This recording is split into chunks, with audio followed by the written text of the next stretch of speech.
those kids were returned to their families. They never had been trafficked into this country. It was complete rubbish.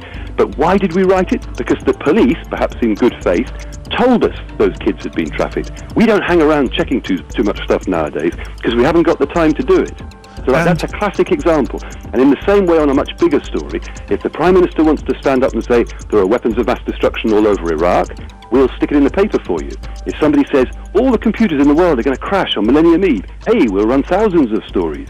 Do you see? Yes. People package this stuff, they give it to us, we stick it in the paper. Now, there's always been the perception, I think, that people sort of dismiss the tabloids as being full of kind of misinformation or stories that are sort of half-baked. But that's not really the target and focus of your book, is it? You're actually you've got one eye on the big broadsheets, well, the papers we consider respectable. Yeah, I said at the beginning of the book, I don't think anybody needs a book to tell them that you can't rely on tabloids as a reliable source of information.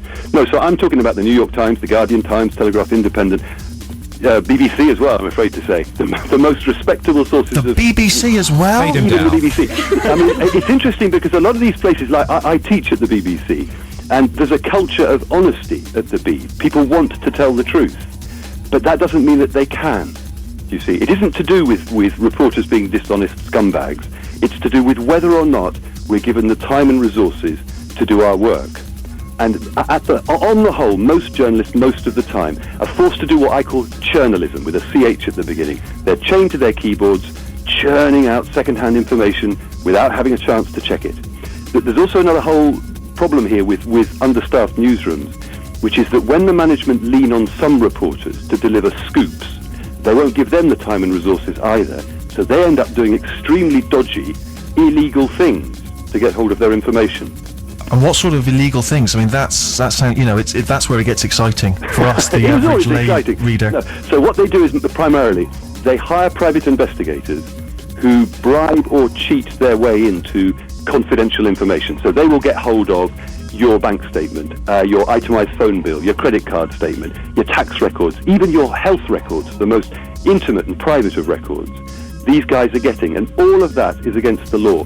They'll get inside the police national computer. There's a specific criminal offence preventing that, or supposed to be preventing that. And this is not like some sort of occasional thing if people are really in a corner. Most newspapers in Fleet Street have been doing that routinely for years. And why is it not being policed? Slightly unpopular by going into some of the detail of that. But why is it not being policed? That's what seems strange. Well, there's two things. One is, let's suppose a government department was doing that kind of illegal behaviour which I've just described, the newspapers would be all over it. The newspapers aren't going to go over their own behaviour, are they? It's like we have a saying in Fleet Street, dog doesn't eat dog. What that means is we're not supposed to write about each other, a rule which I've just broken. Sure. And you must be the least popular man in your office. Beasts. So all that privacy law is policed by a special body called the Information Commission. And in the book I've described how there was one particular occasion where they busted a private investigator who for years had been working for the press and keeping really detailed records on all the dodgy work he was doing for them. Well, they prosecuted that guy and he ended up in court. But they never went after the newspapers who'd commissioned him, even though all the paperwork and invoices and everything there was to prove it, because the newspapers would have hired very expensive top barristers and had loads and loads of preliminary hearings and legal arguments, and the Information Commission simply didn't have the money to fight a legal battle on that scale. Nick, it's been lovely to speak to you. I'm presuming that your days are numbered. Thank you very much for the reassurance. So, I'm I'm sure, you must be one of the most loathed men in Fleet Street now, well, actually, it's weird, because the people who loathe me are the bosses and some of the editors. The people who pay your wages, sure. Yeah. Good thinking, well done, Nick. But your ordinary frontline journalists, they're the people who've been supplying me with the information, and I'm getting messages from them from all over the country, and in fact all over the world people are writing in and saying, thank God you said that. But yeah, there is a bit of a problem there with the bosses. Well, thank you very much indeed for speaking to us, Nick. I think it's fascinating, and the book, as I say, is called Flat Earth News, and it's definitely worth checking out. Thank you very much indeed, Nick. Okay, Stephen, good Cheers, luck. Mate. Six Music. BBC Six Music with me, Steve Merchant, and my little gang here. Live music coming up from Laura Marlin in a second. Prior to Bobby, what was his name? famous Rastafarian Jamaican guy? Robert Marley. Robert Marley. Prior to Robert Marley, you heard Johnny you Flynn. present this, isn't it? Yes, Yeah. no, I'm all over music. Knowledge. I really do. It's overwhelming knowledge of reggae and the like. Prior to that, we heard Johnny Flynn and a forthcoming single from him, released on the 10th of March. It's called Leftovers, and Johnny, of course, very much a family member of the Steve Show, if I can be so bold. Okay, so we have to get a musical choice from you, Sammy. What have you chosen for us? I've chosen an artist who I'm going to see. I've just bought tickets for, and I'm very excited because I, Steve, do love music and pay for it. I know. It's terrible, isn't it? You ought to give me a call. I'm sure I could pull some strings there. One day, maybe. I'm starting to think that way. My mind's now splitting in two directions. Good. But I'm going to go and see Son of Dave, who is an ex-member of the Crash Test Dummies. Oh. And he sits on a box, basically, and loops himself over and over again. So he's got a harmonica, sits on is it a cajon? A kind of a strung wooden box, so it's a bit percussive. Possibly. I don't even know the name of Bob Marley, so let's be honest. So yeah, this is off his 2006 album O2, and the song is called, I'm going to have to double check because I want to say something else, Devil Take My Soul. Let's hear it.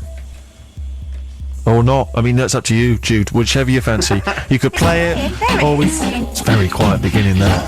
I'm not sure I'm happy. Was he sat on that weird wiry box? I think so. Fade it. I enjoyed it very much, Sammy. What was it again?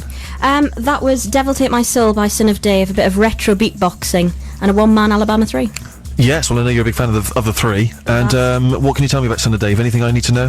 He wears a hat. Okay, giving people what they need to know. It's once more water cooler topics for today. Can I just stop the photography for a second? We've got a paparazzi in the studio today, and much as we adore you guys, I'm worried you're going to send me insane like Britney. Just while I talk to Laura Marling, can we have a little round of applause, please, for Laura Marling in the Steve Rise style as we welcome her in. For those of you not familiar with Laura, I don't want to kind of dwell on the things which are people are endlessly asking you about the fact that you're quite young and from Reading, am I right in saying? Yeah. I know those are big sort of show-busy things to bring up, but I want to be perhaps a bit different to that. Okay. A little bit more edgy. Your album is called Alas I Cannot Swim. Yeah. Can you swim? I can swim, yeah, I can swim. Okay. Just tick off that question. No, but I've heard the album. It's wonderful, and I think a lot of people like me are kind of slightly dazzled by the fact that it is very mature sounding for someone who's youthful. And you are 18? 18, yeah. Sammy, how old are you? 21. Whoa, old lady. Hey, how does that make you feel?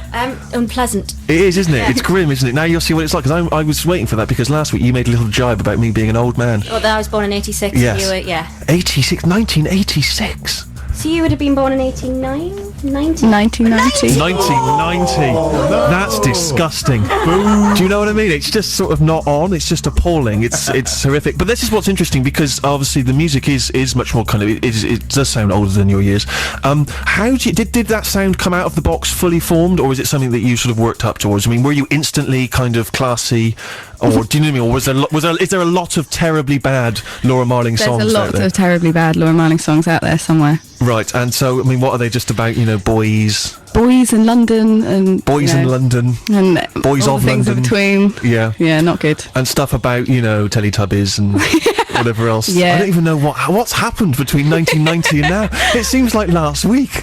So how's it been working for you? You've been writing songs since a young age? Yeah, sort of. Well, I've been playing guitar since I was 5, so very young. Right. And then I started writing when I was about 13. Okay, And it's bad. And were you influenced by a lot of the music of the mid 2000s? Because the music is really. kind of folky, and you've been compared to obviously sort of Home Counties, Joni Mitchell, and so on. Yeah. And so that's the sort of music you grew up on. Yeah, that's this music I grew up on, the Bob Dylan, Joni Mitchell, Right. Judy Yes. Sill kind of thing. Yeah. Yeah. Well, I mean, I think for those of you people out there who haven't heard any of your music, we should hear something first, and then people can make their own assessment. They can understand what we're talking about. What's the first tune you're going to play for us? Ghosts. Ghosts. Okay, let's hear it. Absolutely wonderful, Laura. No, it doesn't. You don't need me to say how good it is, because you've already had the NME have said it. NME loves Laura Marling. It says on the back of your promotional CD. It also says, I don't know if you're aware of this. It says you're a girl with more emotion in your little finger than a whole army of Katie Maluas. Oh, that's a bit mean, isn't It it? is, isn't it? But imagine an army of Katie Maluas. Imagine that, just marching towards you, just taking over the world with easy listening. She'd only really been able to attack, very kind of placid countries like Finland. Finland, beware of an army of Katie Maluas. Would they be on? They'd be on bicycles. They would millions of them. There'd be millions of bicycles with tiny little Maluas on top, riding across, the nation. And anyway, so it's absolutely wonderful. And so how did you get your break? How did people discover you? Where did you come from? Where did I come from? Well, I was coming up from Reading to do gigs in London about 2 years ago, and I started in Brentford Football Club. You were playing some soccer in the changing rooms afterwards. I was in the members' bar. Oh yes, which actually isn't as classy as it sounds. And then I started just gigging more and more, and then I moved up to London, and then yeah. Yeah, and and some people saw you, and you signed contracts, and it was all very kind of complicated. And am I right to say there's a kind of special edition version of your album? Is that right? That you've designed yourself? Is that right? Yeah. Well, the artwork isn't done by me. Right. It's done by a very clever guy called Andrew Mockett. And it's just a box with some mementos relating to each song on the album and a gig ticket. And a gig ticket as well, so people could see. And I mean, isn't there, again, reading the back of your CD here, isn't there an amusing story in which you couldn't even play at one of your gigs? Oh, this is very amusing. Is it? I look forward to this. Here we go. Well, before I turned 18 last Friday, on my last tour I did, my London date was at Soho Review Bar, which is, in case you don't know, the gay strip club. And they had a stripping licence. Well, now you can go check it out if you want to. Something to do tonight? Anyway, I'd sound checked and I'd been there all day, and then at 7:30 when the doors opened, the manager came in and asked me for ID because they read in the London paper that I was 17. So and then I got kicked out. I played on the street. So so everyone inside was just forced to watch gay strippers, all your fans, I had and you two were support outside? bands on, and they played. Right. And then Marcus here, my drummer, and two other members of my band came out with me, and we played on the street. That's very sweet. Yeah, it was really nice actually. That's quite rock and roll. Well, yeah. Do you feel that you're someone who's going to give in to the rock and roll lifestyle? Do you get that feeling that you're going to wind up living in your car after your third album, high on drink and drugs? I don't think so. I'm far too nervy to do anything. You're too level-headed. Well, that's good. And so you're going to play another tune for us? Yes. And what's this one? This is called Unless I Cannot Swim. Brilliant.